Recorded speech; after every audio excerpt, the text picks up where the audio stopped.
நீங்கள் பார்த்துக் கொண்டிருப்பது உங்கள் விஜய்.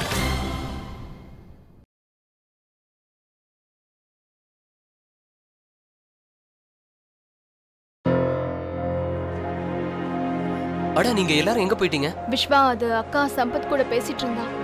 சரி வாங்க. ஜீவிதா மேடம், உங்க புருஷனே கொலை குற்றத்தை ஒத்துக்கிட்டதுக்கு அப்புறம் நீங்க ஏன் மறைக்கிறீங்க? என்ன நடந்ததுன்னு சொல்லுங்க. சொல்லுங்க மேடம்.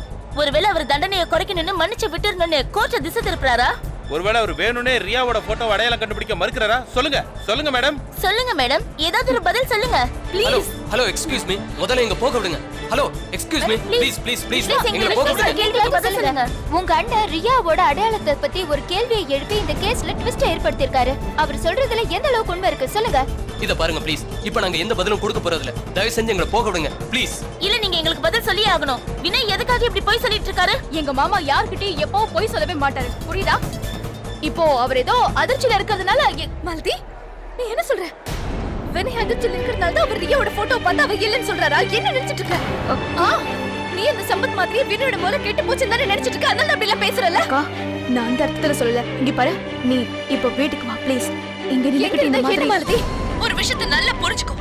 என்னோட புருஷன் எனக்கு போய் சொல்ல மாட்டாரு, புரியுதா? அவர் ரொம்ப தெளிவா தான் இருக்காரு.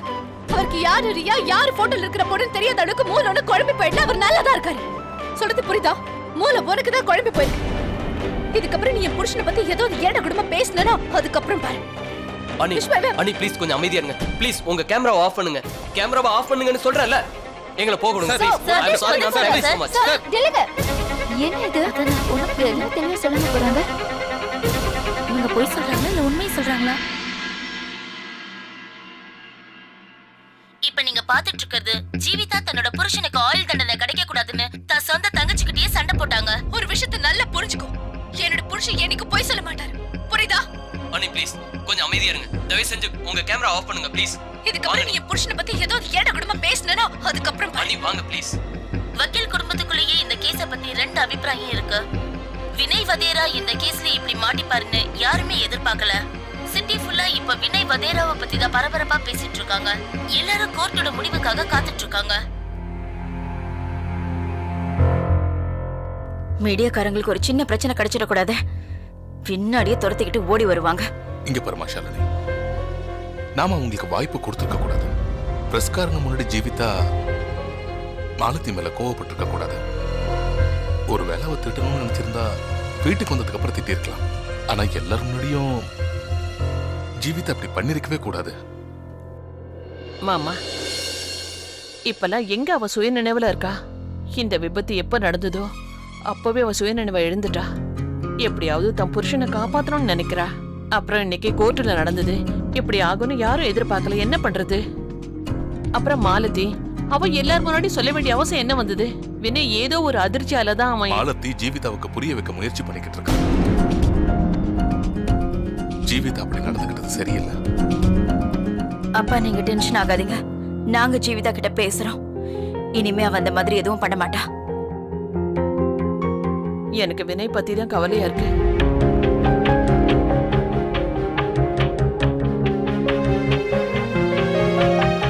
சுந்தர், உனக்கு என்ன தோணுது? வினய் இந்த கேஸ்ல இருந்து விடுதலை ஆவானா இல்லையா? ஏதாவது ஒரு வழி இருக்கும் சுந்தர். அண்ணி, இதை பாருங்க, விஸ்வாவும் மாலதியும் அவங்க வாக்குமூலத்தை மாற்றி சொல்லணும். அப்படி ரெண்டு பேரும் வாக்குமூலத்தை மாற்றி சொன்னாங்கன்னா நம்ம கண்டிப்பாக இந்த கேஸில் ஜெயிச்சிடலாம். அப்ப சரி, வினயோட உயிரை காப்பாத்துறதுக்கு விஸ்வாவும் மாலத்தையும் சொல்ல முடியும் சுந்தர். அவங்க ரெண்டு பேரும் கண்டிப்பா. இல்லம்மா,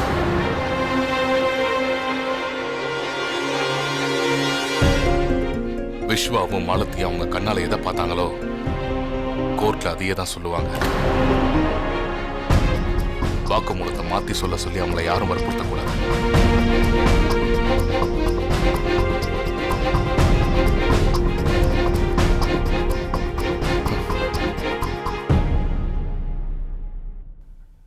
என்ன மன்னிச்சிருங்க மாமா. இது வரைக்கும் உங்க பேச்ச எல்லாமே நான் கேட்டிருக்கேன். ஆனா இந்த வாட்டி என் மனசு என்ன சொல்லுதோ அதை தான் நான் செய்ய போறேன். ஒரு அம்மாவோட மனசு சொல்றது. ஏன் இப்படி அக்கா ஏன் என்கிட்ட இப்படி பிஹேவ் பண்ணிட்டு இருக்கா? அப்புறம் நான் என்னதான் தப்பு பண்ணேன்? இதுக்கு தானே அன்னைக்கு ராத்திரி நான் மாமாவை ஒருவேளை இந்த கசப்பான உண்மையை பார்க்கறதுக்கு முன்னாடி நான் குருடி ஆயிருக்கணும். நான் இந்த சம்பவத்தை பார்க்காம இருந்திருந்தா எனக்கு இந்த நிலைமையும் வந்திருக்காது. உன்னை நீயே திட்டிக்கிறத நிறுத்து மாலதி.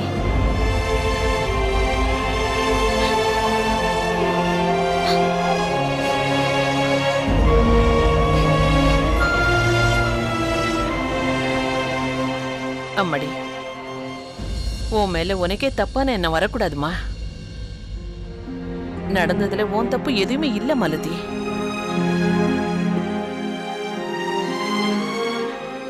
மாலதி, நான் உன் முன்னாடி ஒரு வேண்டுகோளை வைக்க போறேன். எனக்கு தெரியும், ஒருவேளை நான் சொல்ல போறது சரியில்லாம கூட இருக்கலாம். ஆனா ஒரு அம்மாவுக்கு தான் பையனோட எதிர்காலம் இருட்டா தெரியறப்போ, அவன் வாழ்க்கை பூரா பெரிய துக்கம் இருக்கும்போது, அப்பா அம்மா சரி தப்பு எதுவும் பார்க்க மாட்டாங்க. தான் பையன் கஷ்டத்துல இருந்து வெளியில வரணும் தான் பாப்பாங்க. அதனால நான் உன்கிட்ட வேண்டி கேட்டுக்கிறேன். ப்ளீஸ், அன்னைக்கு ராத்திரி உன் கண்ணால என்ன பாத்தியோ அத பத்தி கோர்ட்ல எதுவும் சொல்லாத. நீ என்ன சொல்றனா, நீ வேற எங்கேயாவது பார்த்துட்டு இருந்தேன்னு சொல்லு. நீ இதை மட்டும் சொல்லு, வினய் ரியாவை தள்ளி விட்டதை நிச்சயமா பார்க்கலன்னு சொல்லு. ப்ளீஸ் மாலதி, ப்ளீஸ் ப்ளீஸ், எனக்காக, இந்த வீட்டோட சந்தோஷத்துக்காக ப்ளீஸ். நீ இப்படி சொல்லுவல்ல, எங்க வினய் எங்க கிட்ட இருந்து பிரிக்க மாட்டல்ல மாலதி. அவனோட மிச்ச வாழ்க்கை ஜெயில அவன் வாழறதை என்னால பார்த்துக்கிட்டு இருக்க முடியாது மாலதி. நீ அப்படி பண்ணுவல்ல மாலதி, ப்ளீஸ்.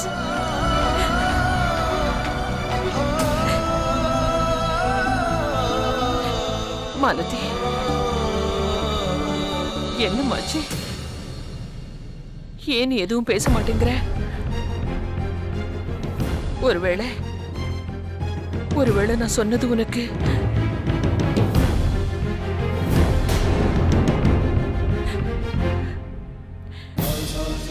சரி. இனிமே நான் உன்கிட்ட எதுவும் சொல்ல மாட்டேன். உனக்கு எது சரின்னு படுதோ அதை நீ செய். ஆனா ஒரு தடவை மறுபடியும் சொல்றேன், ப்ளீஸ். ஒரு வாட்டி உன்னோட வாக்குமூலத்தை சொல்றதுக்கு முன்னாடி உன் மனசாட்சியை கேட்டு சொல்லு. அப்புறம் உனக்கு என்ன தோணுதோ, எது சரின்னு படுதோ அதை நீ செய்.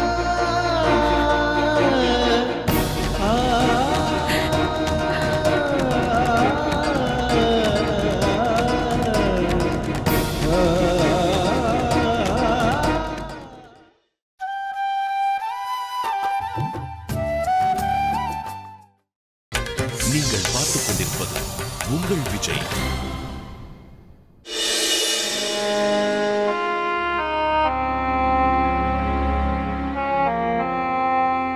ஜீவிதா,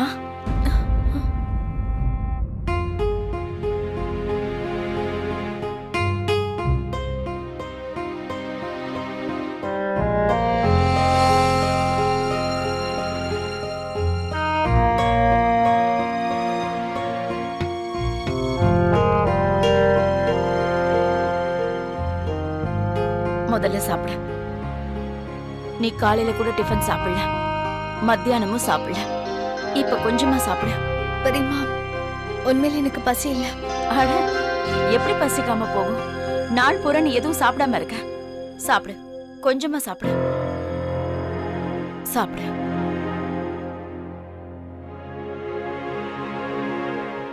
இங்க பாரு ஜீவிதா, உன்னோட கஷ்டம், உன்னோட வலியை என்னால உணர முடியுது. இப்போ வினய் மேல நடந்துட்டு இருக்கிற இந்த கொலை வழக்கால நீ எவ்வளவு கஷ்டப்பட்டு இருக்கன்னு என்னால நல்லா புரிஞ்சுக்க முடியுது. இருந்தாலும் கூட ஒரு விஷயத்தை நான் உன்கிட்ட சொல்ல விரும்புறேன். உன்னோட வேதனையை சகிச்சுக்கிட்ட உன் வலியை கொஞ்சம் கண்ட்ரோல வச்சுக்கிறதுக்கு முயற்சி பண்ண. முக்கியமா இந்த உலகத்துக்கு நீ என்ன சொன்ன முயற்சி பண்ணாலும் முதல்ல இந்த வீட்டுல வந்து சொல்ல. ஆனா வீட்டுக்கு வெளியில எப்படி பிஹேவ் பண்ணோங்கிறதுக்கு ஒரு அளவு இருக்கு. அந்த அளவை விட்டு நாம எப்பவும் வெளியே போயிடக்கூடாது. இல்லன்னா பாக்குறவங்களுக்கு இது கேலி கூத்தா போயிடும். இன்னைக்கு மீடியா முன்னாடி என்ன நடந்துச்சோ அதனால நாங்களும் எங்க குடும்பமும் ரொம்பவே வேதனைப்படுறோம். எங்க வீட்டு மருமகளுங்க பிரஸ்காரங்க முன்னாடி இப்படி சண்டை போடுறது கொஞ்சம் கூட நல்லாவே இல்ல ஜீவிதா. அது பெரியம்மா, இன்னைக்கு நான் அப்படி நடந்துட்டதுக்காக ஐ அம் ரியலி சாரி பெரியம்மா. ஜீவிதா இங்க பாரு, நீ என்கிட்ட சாரி சொல்லணுங்கிறதுக்காக நான் இந்த விஷயத்த உன்கிட்ட சொல்லல. நான் விரும்புறது எல்லாமே இந்த விஷயத்துல நீ கவனமா இருக்கணுங்கிறதுதான். நாம யாருக்குமே நம்ம மேல குறை சொல்றதுக்கான வாய்ப்பை கொடுக்கவே கூடாது. இந்த விஷயத்துல மட்டும் நீ கவனமா இரு. ஓகே? சரிங்க பெரியம்மா. குட். பாத்தியா, சாப்பாடு ஆறி போயிட்டு இருக்க. நாம எப்ப வேணும்னாலும் நல்லா இப்படி பேசிக்கலாம். முதல்ல சாப்பிடு.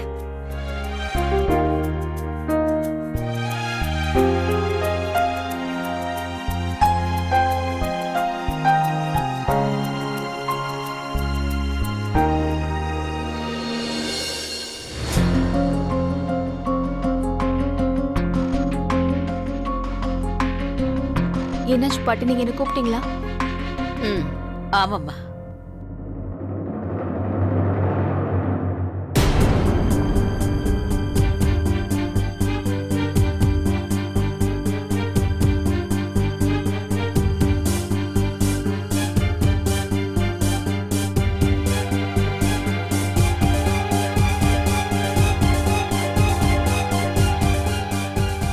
வா ஜீவிதா.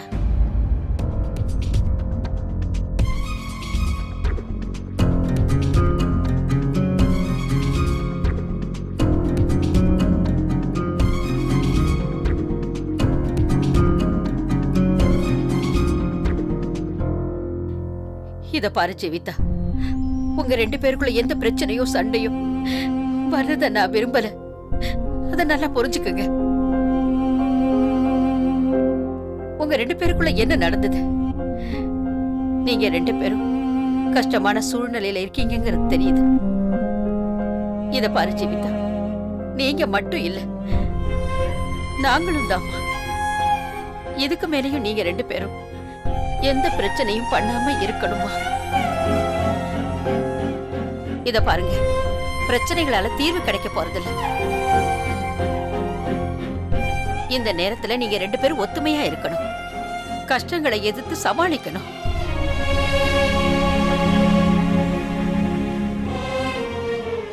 என்ன ஆச்சுமா? என்னதான் ஆச்சு உங்க 2 பேருக்குள்ள? தயவு செஞ்சு எனக்கு சொல்லுங்க. 2 பேரும் ஒருத்தர் மேல ஒருத்தர் அவ்வளவு அன்பு வச்சிருந்தீங்களே, ஒருத்தரை விட்டு ஒருத்தர் இருக்க மாட்டீங்களே, எதுக்குமா? ஏன் இந்த மாதிரி பிரச்சனை பண்ணிக்கிட்டீங்க? ஏன்? வேண்டாமா, இதை என்னால தாங்கிக்க முடியல. என்னால தாங்கிக்க முடியல.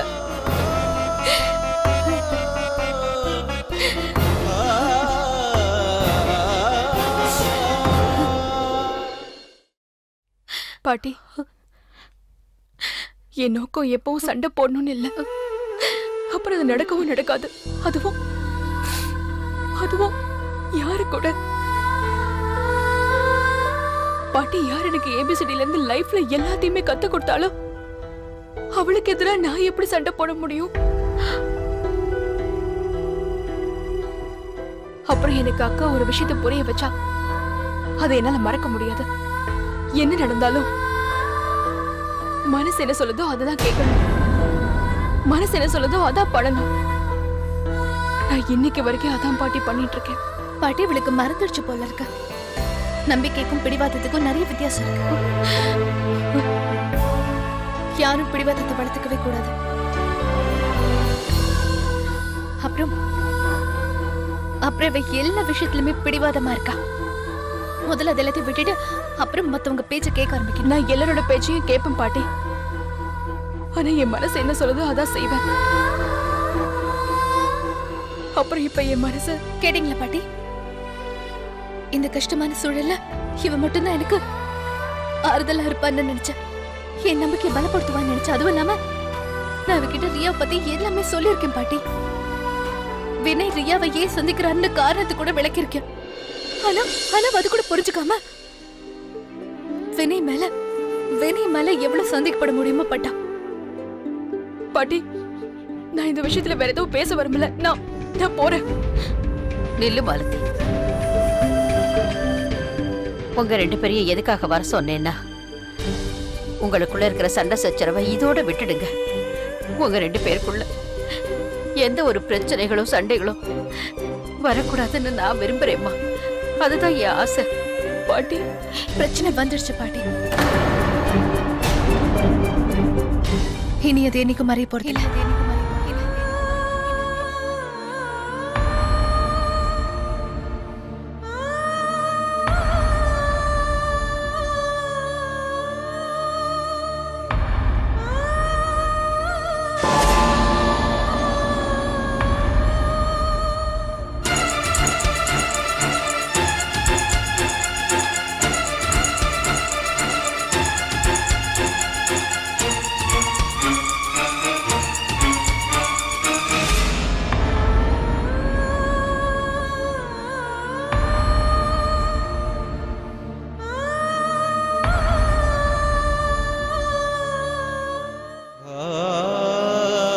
இங்க என்ன நடக்குதுன்னே தெரியல. இவங்க 2 பேர் உறவுக்குள்ள இப்படி ஒரு பிரச்சனை வந்துருச்சு. ஒருவேளை மாலதி நாளைக்கு கோர்ட்ல வாக்குமூலத்தை கொடுத்தானா அதுக்கப்புறம் என்ன ஆகும்?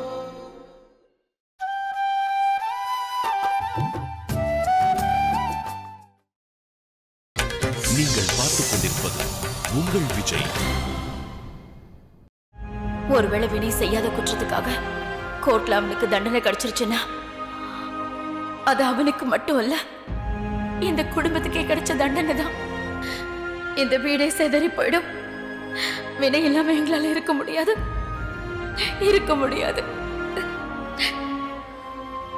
என்னால இதை பார்க்க முடியாது. என்னோட வினய் வாழ்க்கை பூரா ஜெயில வாழ்ந்து என்னால பார்க்க முடியாது. அந்த நாளை பார்க்கறதுக்கு முன்னாடி என்ன கூட்டிட்டு போயிடு.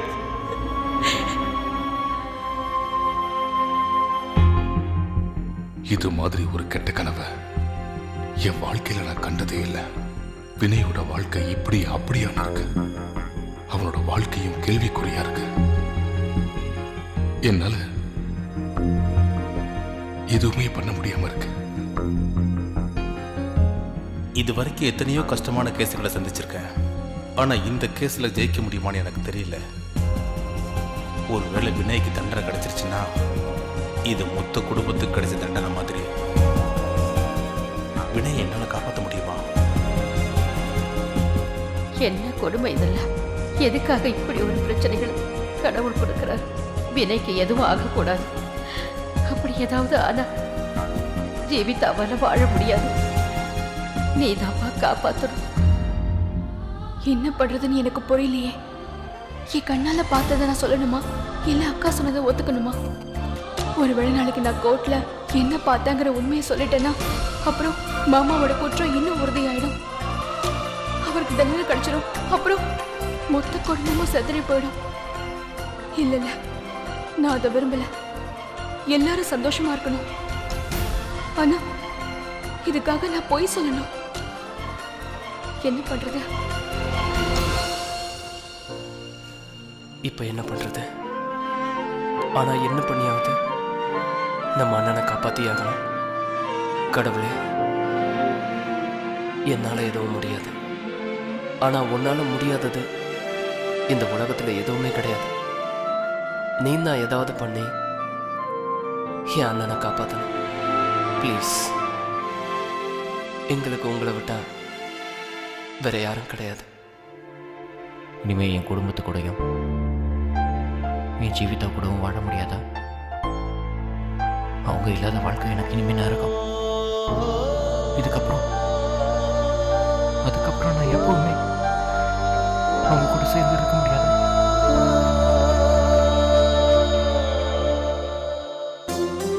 உங்களை பிரிஞ்சு ஒரு நிமிஷம் கூட என் வாழ்க்கையில கிடக்கிறது கஷ்டம் தானே. நம்ம கல்யாண நாள் அன்னைக்கு நம்ம சத்தியம் பண்ணிக்கிட்டோம், ஒருத்தர் விட்டு ஒருத்தர் ஒரு நிமிஷம் கூட பிரியவே மாட்டோன்னு. உங்களை என்னால வாழ்க்கை பூரா பிரியவே முடியாது வினய்.